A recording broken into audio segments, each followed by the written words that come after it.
Okay, this is the only way I can post some of the documents, and I'm having so much trouble with uh, errors from the carrier, which is interesting.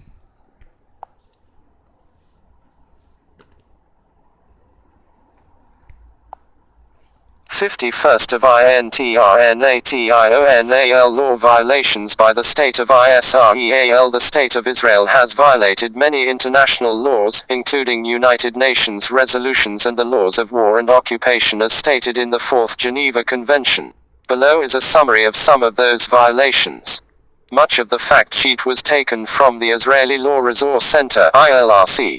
Related articles and laws by the ILRC are linked below.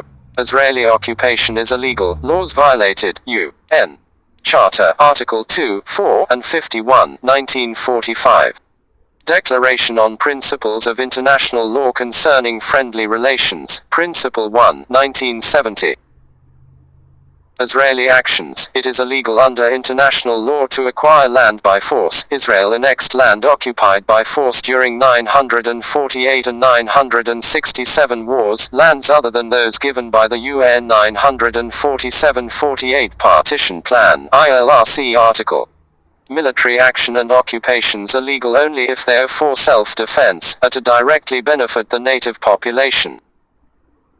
But studies show Israel is not just defending itself as it develops de facto annexation with its settlements and separation barrier on occupied land, as it takes over most of the occupied territories, over 70%, and its natural resources for its own use and economic benefit, at the expense of the native population. ILRC article on why the occupation is illegal. Illegal Israeli settlements on occupied land, laws violated, Geneva Conventions IV, Article 49, 6, 949. It is illegal to colonize occupied land or transfer non-indigenous population to that land.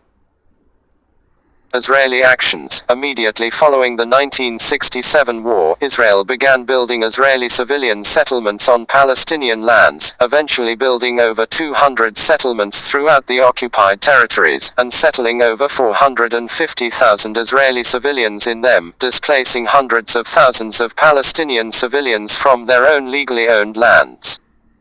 In addition, Israeli citizens live in hundreds of Israeli settlements on occupied land not originally given to them in the Unpartition Plan, displacing hundreds of thousands of Palestinians. ILRC article.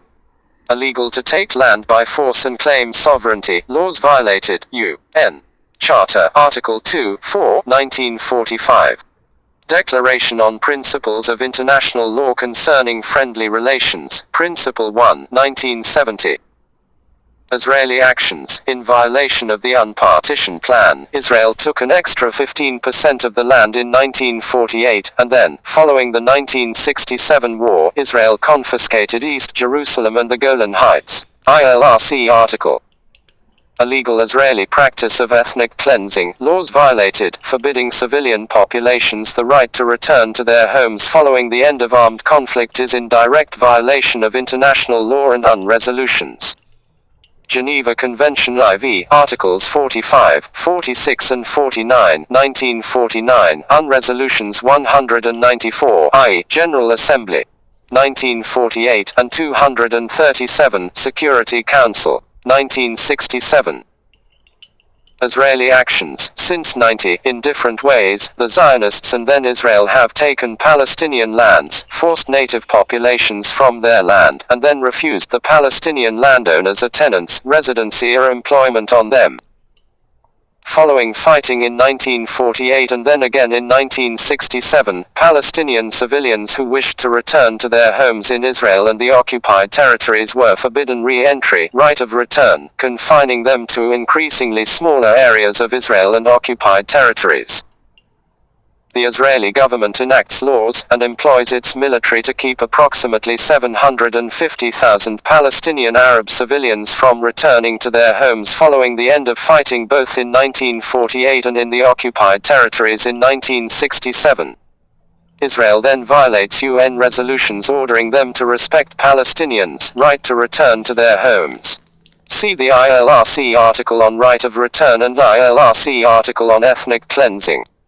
Israeli apartheid system is illegal. Laws violated. International Convention on the Suppression and Punishment of the Crime of Apartheid, 1976.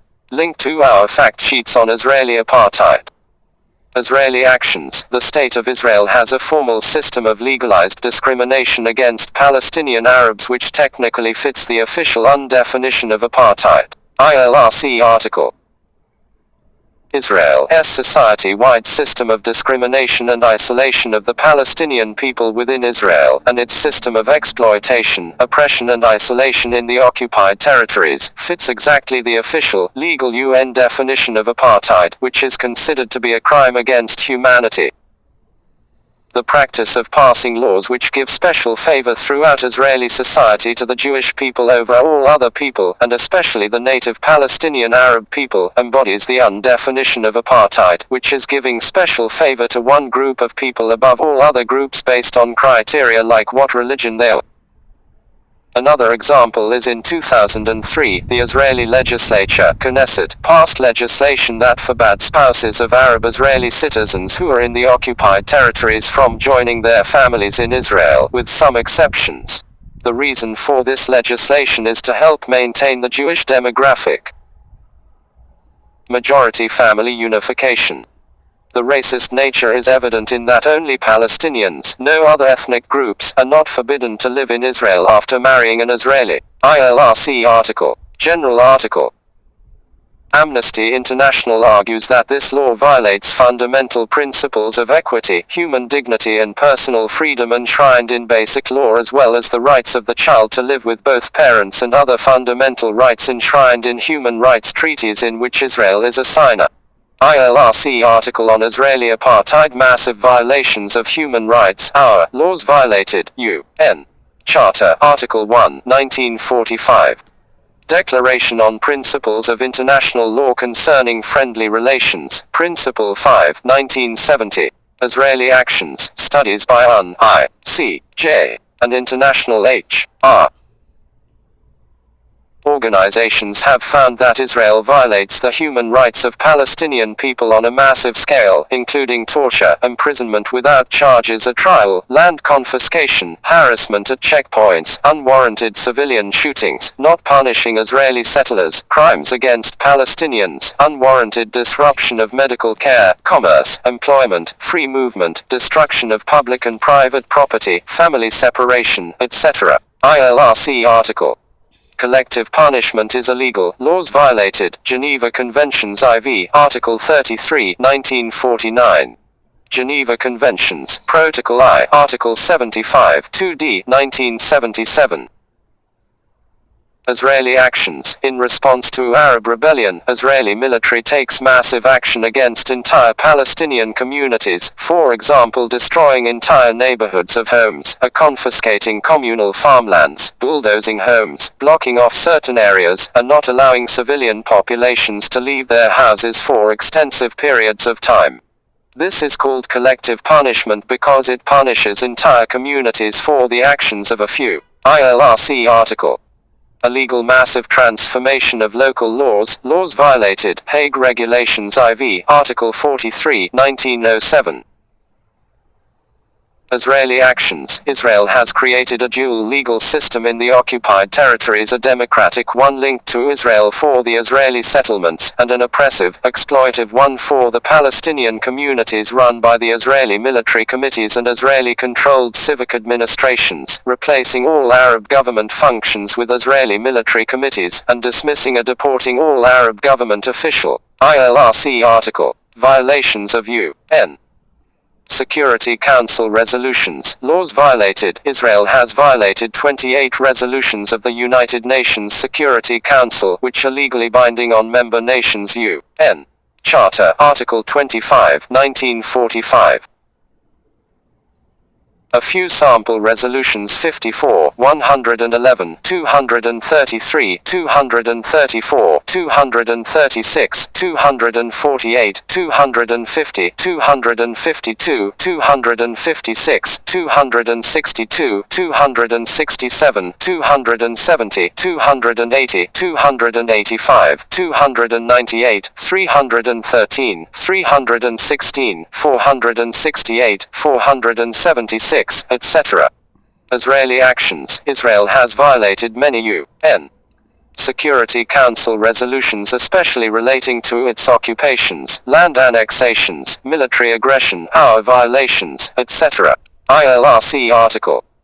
Separation barrier ruled a legal law violated. International Court of Justice of 2004, in an advisory opinion, ruled the Israeli separation barriers illegal. They condemned the separation wall Israel is building throughout the occupied West Bank in a 14-1 ruling.